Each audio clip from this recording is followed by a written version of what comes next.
बहुत ही दुखद समाचार है और समस्त पवार परिवार और जितने भी समर्थक हैं उनको हमारी तरफ से संवेदना और शोक मैंने बात की सुप्रिया जी से भी और उनकी मिसेज से भी। देखिए, दुर्भाग्यपूर्ण है कि आज हमने एक ऐसे विश्वसनीय नेता को, जिसने लगातार पिछले 40 साल तक महाराष्ट्र की राजनीति में एक प्रभावी भूमिका का निर्वहन किया, 6 बार उप मुख्यमंत्री के रूप में, 6 बार मंत्री के रूप में, 8 बार विधायक के रूप में काम करते हुए अपना पूरा जीवन जो है वो जन कल्याण के लिए समर्पित किया। ऐसे नेता का एकाएक हम सब के बीच में किसी दुर्घटना के चलते चले जाना निश्चित रूप से अत्यंत दुखद है, सहज विश्वास करने योग्य भी नहीं है। लेकिन शायद नियति के इस निर्णय को हम सबको, चाहे वो कितना भी क्रूर न हो, हम सबको स्वीकार करना पड़ेगा।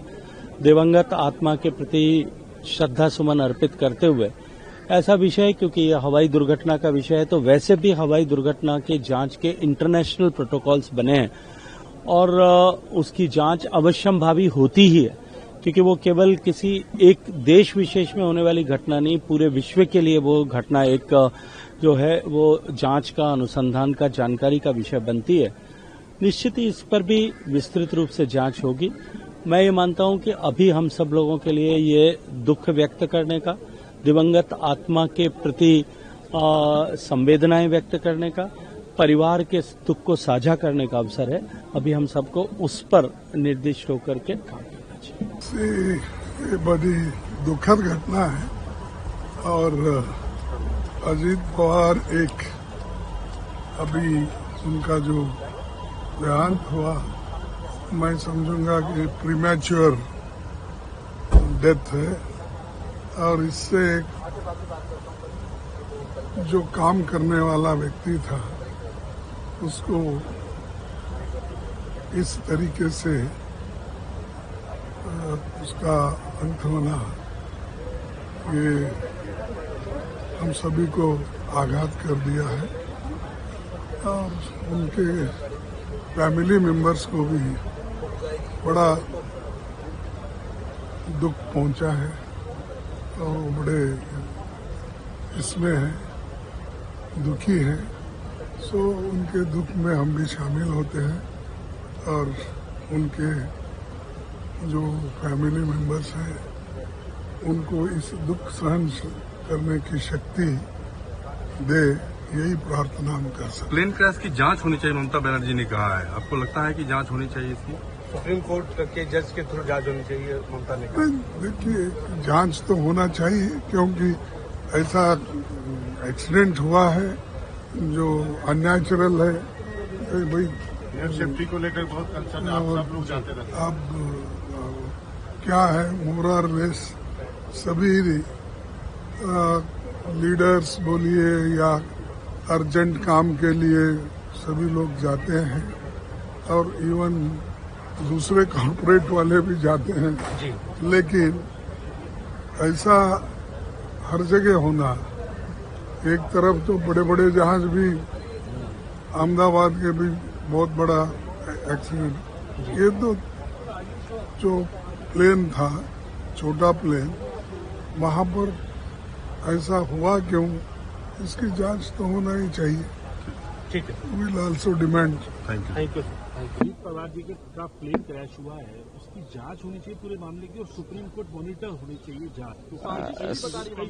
स्वाभाविक है, क्योंकि बहुत बड़े नेता थे, डिप्टी सीएम कई बार रहे वो, और महाराष्ट्र के बहुत लोकप्रिय नेता रहे। और अगर ऐसी घटना हो जाए, और आज के समय पे जहां हम इतने जागरूक हैं, टेक्नोलॉजी को इतना समझते हैं चीजें, तो उन्होंने ठीक ही मांग की होगी, क्योंकि वीआईपी के साथ इस तरह की घटना न हो। तो एक बार को ये बात तो साफ होनी चाहिए कि आखिरकार ये घटनाएं क्यों हुई। पूर्व में भी कई हमारे वीआईपी इसी तरह उनकी जान गई है। तो आखिरकार ऐसी जांच हो जिससे निष्पक्ष पता लगे कि आखिरकार घटना किस वजह से हुई। मुझे जब सवेरे अजीत दादा की मृत्यु की न्यूज मिली तो बहुत ही दुख और बहुत ही दुर्भाग्यकारी घटना आज 28 जनवरी की मुझे लग रही है। और यह मैं ये तो कहूँगा कि एक ब्लैक डे महाराष्ट्र के लिए है, काला दिन महाराष्ट्र के लिए है कि एक बहुत ही कर्तव्यगार और संवेदनशील जो सामाजिक हित से महाराष्ट्र से जुड़ा हुआ है, ऐसा नेता हमने गंवाया है। और महाराष्ट्र की ये जो हानि हुई है, वो हानि कभी भी भर के नहीं निकल सकती, ऐसी हानि हुई है।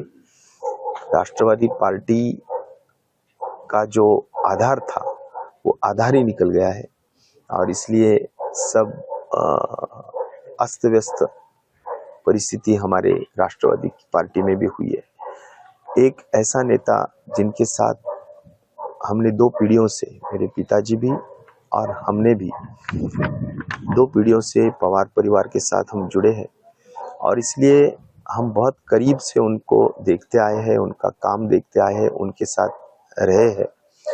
तो उन्होंने बहुत कुछ हमें सिखाया है, खास तौर पर उनका जो टाइम वैल्यू जिसको बोलेंगे, वक्तशीरपना बोलेंगे, वो बहुत ही अहम उनका गुण था।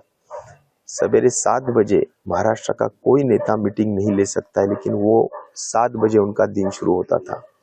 बहुत ही शिस्तप्रिय नेता बोल के उनकी पहचान थी और काम जिस तरह से वो करते थे, जिस तरह से वो मेहनती थे, तो सामाजिक जो उनका भान, मैं बोलूँगा कि सामाजिक जो उनको जानिव थी, वो बहुत उनका ऐसा गुण था कि जिसके वजह से वो कोई भी जो प्रश्न होता है उनको जानते थे और जल्दी से उसका हल निकाल सकते थे। तो मुझे लगता है कि एक संगठक, संवेदनशील नेता, वक्त को महत्व देने वाला नेता और दूरदृष्टि जिनके पास है, ऐसा नेता महाराष्ट्र ने गंवाया है।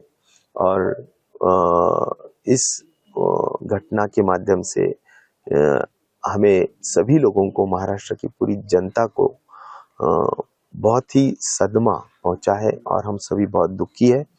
मैं इतना ही कहूँगा कि मेरा जब मैं स्वास्थ्य मंत्री था तब अजित दादा पवार उप मुख्यमंत्री भी थे और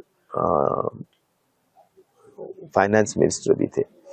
तो हम जो ग्राउंड रियलिटी उनको बोलते थे, तो वो जमीन से जुड़े थे, लोगों से जुड़े थे, इसलिए वो फट से पहचान जाते थे हमारी क्या मांगे हैं, हमारी क्या इच्छाएं हैं और उसका हल निकालने का काम वो इमीडिएटली करते थे।